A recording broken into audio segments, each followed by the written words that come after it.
AI 대학원에 있는 박사과정 분들 얘기를 들어보면 AI 이코르 수학입니다. AI는 수학이라고 하더라고요. 그 고급 저기 가면 그래서 AI는 수학은 AI의 출발이자 끝인 것 같고요. 자, 그래서 오늘 그 저희가 AI 로봇과 공존을 주제로 그 저기 패널 토론을 하려고 그러는데 일단 저희 소개 좀 하도록 하겠습니다. 그 사회를 맡은 저는 그 GDNet 코리아의 인터넷 매체고요. 그 방은주 부장입니다. 그럼 제 왼쪽 편으로 먼저 자기 소개를 좀 해주도록 하시죠. 예, 부탁드리겠습니다. 예,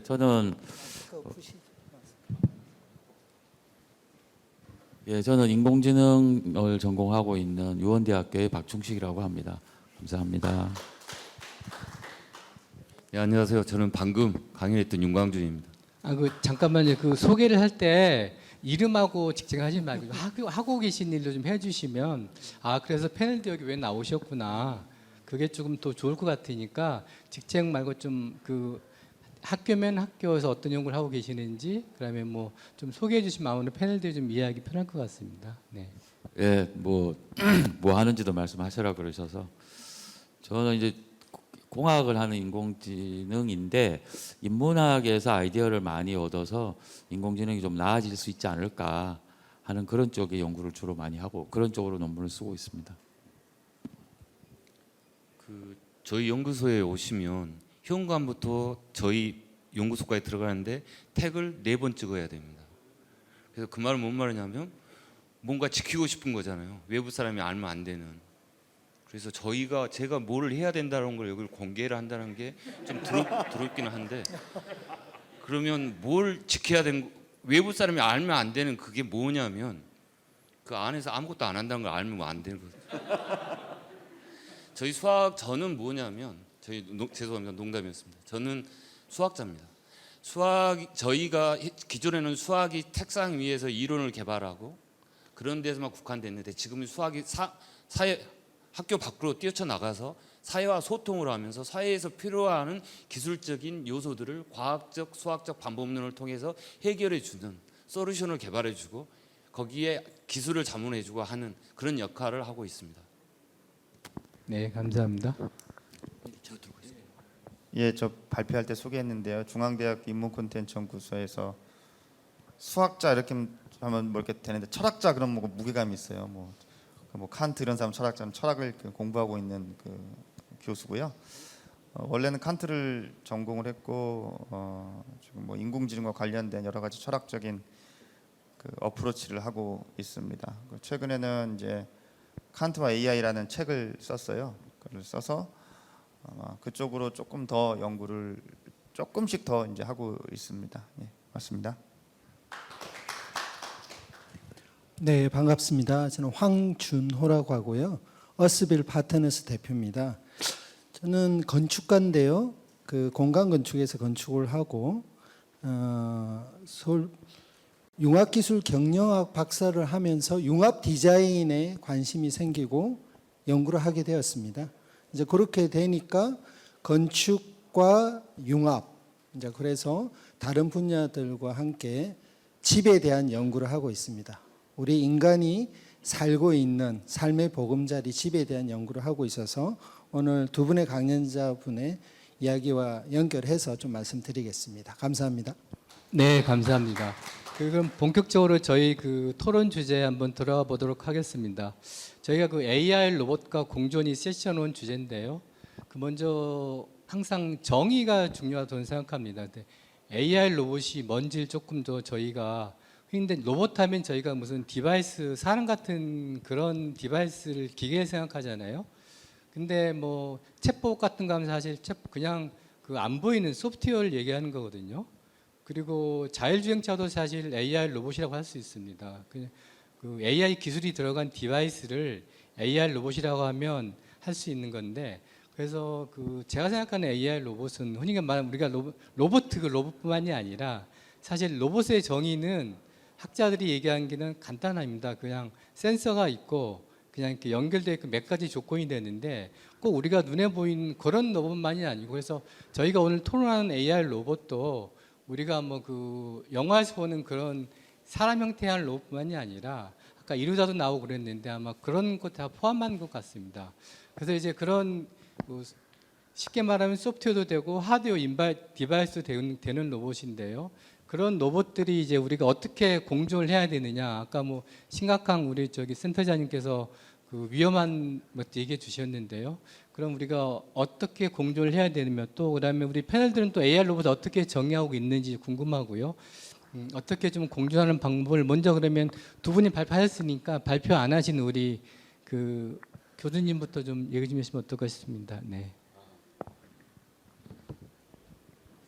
AI랑 어떻게 잘 살 건지에 대해서 의견을 말씀하라 질문하러 온 것 같은데 시간이 많지 않아서 그렇게 할 수 있을지 잘 모르겠는데 사실은 뭐 그 새로운 기술이 들어오고 나면 끊임없는 문제가 많이 발생을 하죠. 근데 뭐 예를 들어서 AI랑 어떻게 하면 문제 없이 잘 살 거냐, 사실 똑부러지게 답을 가진 사람은 현재 없는 것 같고, 아마도 그 문제를 해결하기 위해서 뭐 이런 모임들이 만들어지고 여러 학자들 사이에 이제 얘기가 이루어지는 것 같아요. 그래서 뭐 인공지능이랑 이런 것들과 인간이 어떻게 다 공존하냐, 그래서 딱 답을 갖고 있지는 않고, 아이디어는 오랫동안 인간이 해온 인문학에서 아이디어를 많이 얻어와야 되지 않을까, 뭐 그 정도로 생각하고 있습니다. 네, 감사합니다. 황 대표님 좀 얘기 좀 해주시죠. AI 로봇과 공존의 이제 문제인데요. 저는 이제 코리빙이라고 해서 공존에 대해 생각을 좀 많이 했습니다. 작년에 1년 동안 융합에 대한 기고를 했었는데, 결국 건축이라는 것은 제가 이제 건축가다 보니까 집을 설계하고 이제 짓는 사람인데, 저희가 삶의 그릇, 그게 이제 건축이 공간 예술이라고 하는데, 거기 안에 기술이 이제 들어오고 예술도 들어오고 어떤 사회에 대한 부분도 이렇게 다 융합이 되어질 수 있다고 봅니다. 이제 그런 개념에서 보면 이제는 기술은 엄청난 속도로 발달하기 때문에, 그러니까 모든 우리가 사는 어떤 인간, 동물, 로봇, 물질, 이 모든 것에 이제 기술이 들어가는 거죠. 기술이 들어간다는 것은 데이터가 생긴다는 거더라고요.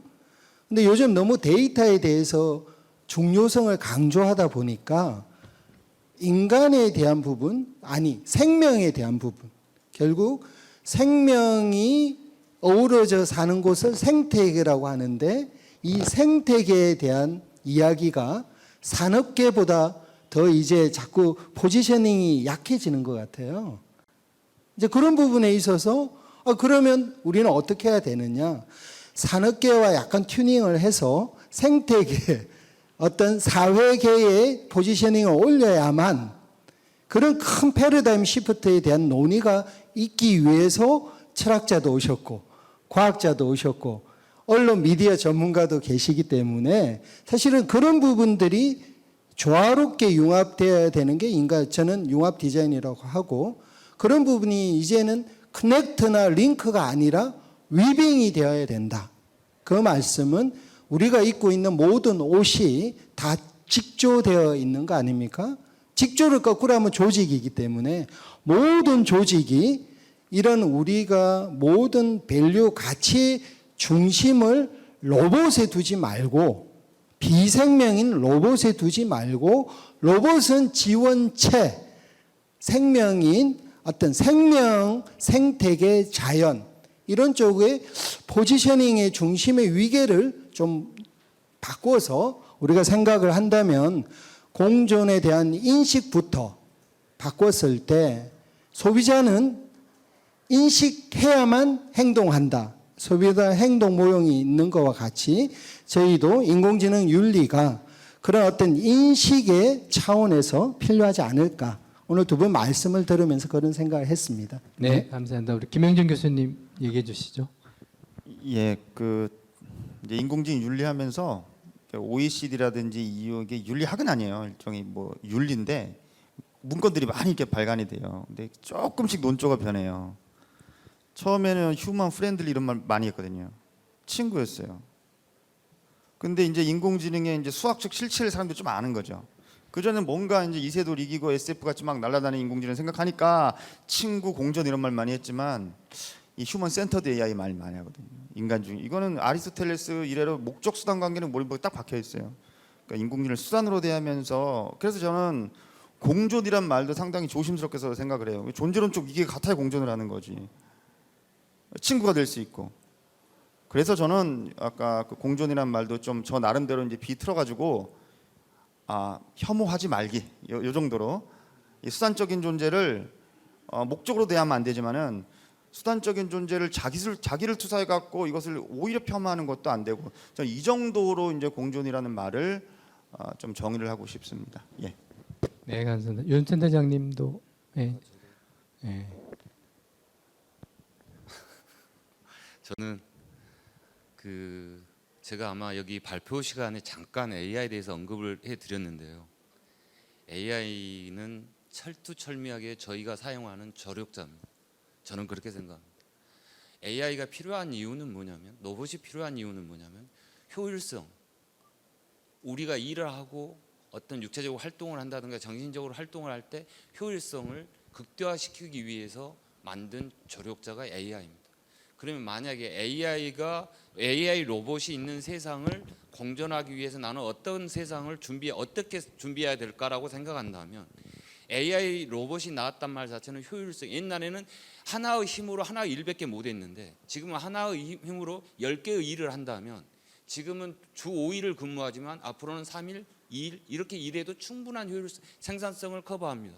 그러면 나머지 4일, 5일을 나는 뭐를 위해서 살까? 당연히 AI가 로봇이 공존한다면 로봇이 우리를 공격하는 세상이 아니라 내가 다시 인간 본연의 자세로 돌아갈 그런 세상이 올 겁니다. 그 세상은 반드시 인문학적인 세상이 우리에게 추구하는 세상이 될 겁니다. 삭막한 세상이 아니라. 저는 그렇게 보고 있습니다. 네, 또 수학을 전공한 수학 과학자님이 또 인문학을 이렇게 강조하시니까 우리 문송 시대인데 어쨌든 인문학의 그 공부 열심히 해야 될 것 같습니다. 제가 우리 김영준 교수님한테 하나 여쭙고 싶은데요. 아까 그 칸트 정언 명령 얘기하시고 사람을 수단으로 대하지 말고 목적으로 대하라는, 우리가 어렸을 때 많이 들은 유명한 말인데, 그러면 우리 AI AI 기계 로봇도 그게 목적으로 대해야 된다고 생각하시는 건지, 또 이제 결국은 이제 사실 우리 윤 센터장님은 효율성을 얘기해 주셨지만 철학은 효율이 중요한 게 아니라 효율이 낮더라도 정언 명령 같은 게 중요하고, 어찌 보면 사실 두 분이 좀 대비될 수도 있는데 어떻게 보시는지 이제 고등학교 때 정언영명 배우잖아요. 근데 이제 이것을 버전이 여러 개가 있어요. 사실 이게 뭐 무슨 정식 무슨 버전이 있는데, 정확하게 말하면 그래요. 너 자신의 인격뿐 아니라 다른 모든 존재자의 인격도 수단으로만 대하지 말고 목적으로도 대하라. 이게 이제 명령이거든요. 주어가 인격이에요. 그러니까 인격은 뭐냐? 아까 제가 감성계와 지성계를 얘기했잖아요. 감성계 빼고 순수 인간을 지성적인 존재자로, 도덕적인 존재로 볼 때 칸트는 인격이란 말을 써요. 그러니까 인간이란 말을 쓸 때는 육체적인 것까지 다 포함돼요. 그러니까 로봇 자체는 사실은 칸트 관점에서는 인격이 아닙니다. 그래서 로봇은 수단으로 대야죠. 이렇습니다. 알겠습니다. 칸트가 로봇이란 말이 처음 나온 게 뭐 아시다시피 무슨 체코의 소설가가 이제 희곡에서 처음으로 로봇이란 말을 썼는데, 근데 칸트는 그 말이 나오기 전에 100년 전 사람이거든요. 그래서 당신이 이제 뭐 로봇 생각도 안 했을 것 같은데 이렇게 비유할 수 있을 거예요. 다른 존재자를 얘기할 때 동물 얘기는 하거든요.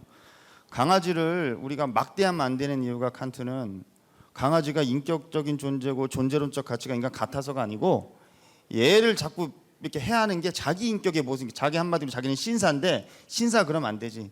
얘를 자꾸 해하면 내 인격을 내가 손상하는 얘기이기 때문에 자기 존엄을 자기가 해친다. 이런 측면에서 이제 강아지를 이렇게 하거든요. 근데 뭐 유사하게 그 당시 로봇이 없었기 때문에 뭐 비유해서 얘기하면 그 정도는 얘기할 수 있을 것 같습니다.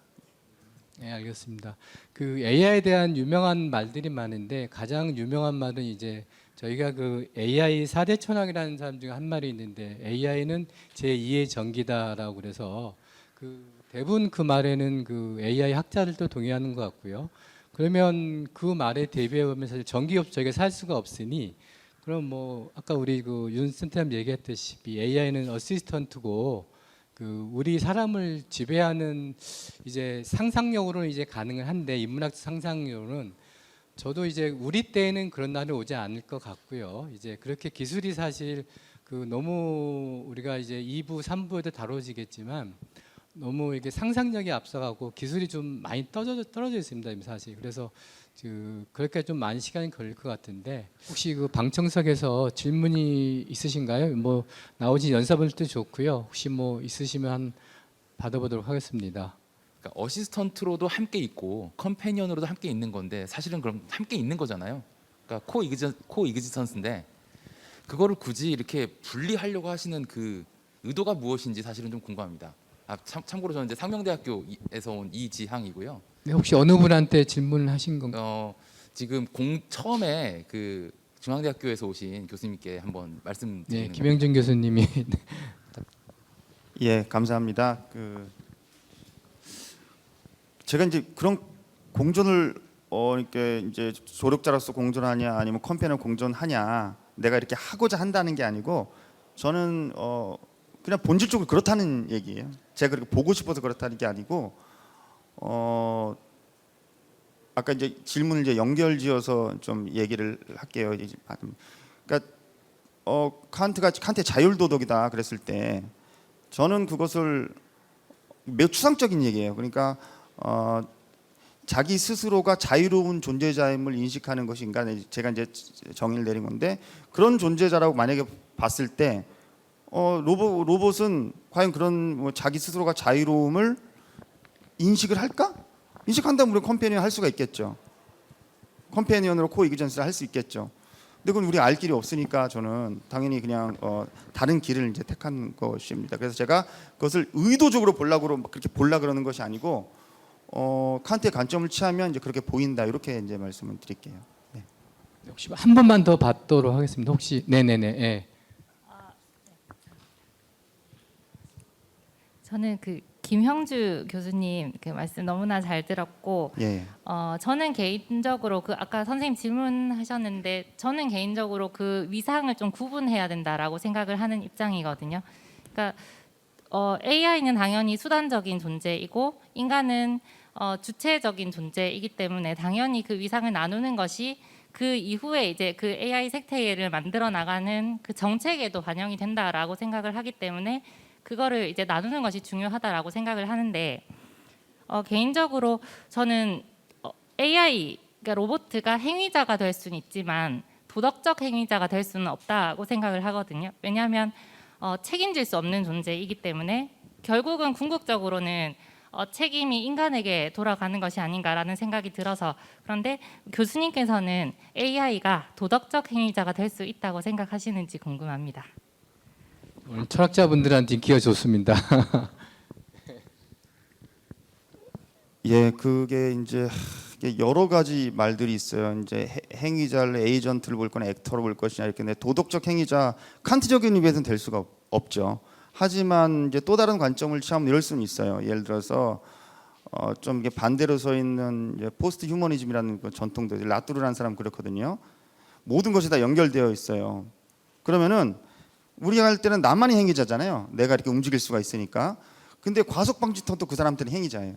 왜냐하면 나의 행위에 얘가 영향을 끼치면 모든 것이 연결되어 있다는 입장에서도 행위자입니다. 나의 도덕적인 행위를 할 때 나한테 도덕적인 영향을 미쳐요.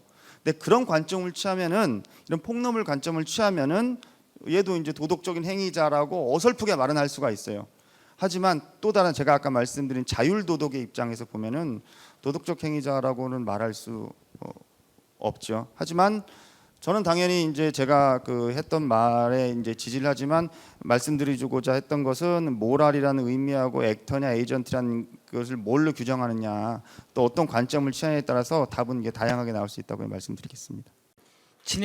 친해진다라고 하는 개념은 저는 어떻게 들릴지 모르시겠지만 저는 철저하게 저는 재밌게 살고 싶어요. 즐겁게 살고 싶어요. 친해지고 싶다는 거는 걔가 첫째 저는 특히 기계하고 친해지려면 기계를 다룰 줄 알아야 됩니다. 그리고 거기로부터 즐거움이나 재미를 느낄 줄 알아야 되거든요. 그렇지 않으면 거의 저는 그렇게 생각해요. 그래서 그리고 만약 기계가 필요 없다면 친해질 이유도 없고 기계 없이도 할 수 있다면 저는 그렇게 생각합니다. 철저하게 저희는 저희 인간의 의지에 의해서 살아가야 되는데 인간의 의지에 반해서 살아야 될 때도 있고 그게 바로 윤리고요. 그 윤리에 대해서 고민하는 게 근데 AI가 윤리와 어떤 개념이냐? 그럼 AI가 윤리가 있는 게 아니라 AI를 사용하는 인간이 어떤 윤리를 가지고 AI를 대할까? 철저하게 저는 인간 중심입니다. 예, 저도 MZ 세대예요. 왜냐면은 MZ의 범위가 넓어요. 80년부터 이게 쭉 다 MZ인데 제가 저랑 친하게 지내면 MZ랑 이제 친하게 진행되겠죠. 근데 뭐 이렇습니다. 인간 중심은 싫어요. MZ는 싫어합니다. 오히려 좀 해체하고 뭔가 자유롭게 생각하고 뭐 이렇게 하는 걸 이제 MZ 세들은 좋아하는데 저는 그렇게 생각해요. 제가 만약에 좀 친해지려면 스스로 내가 철학자라는 생각을 버려야 돼요. 그래도 말하다 보면 스물스물 나오거든요. 나도 모르게.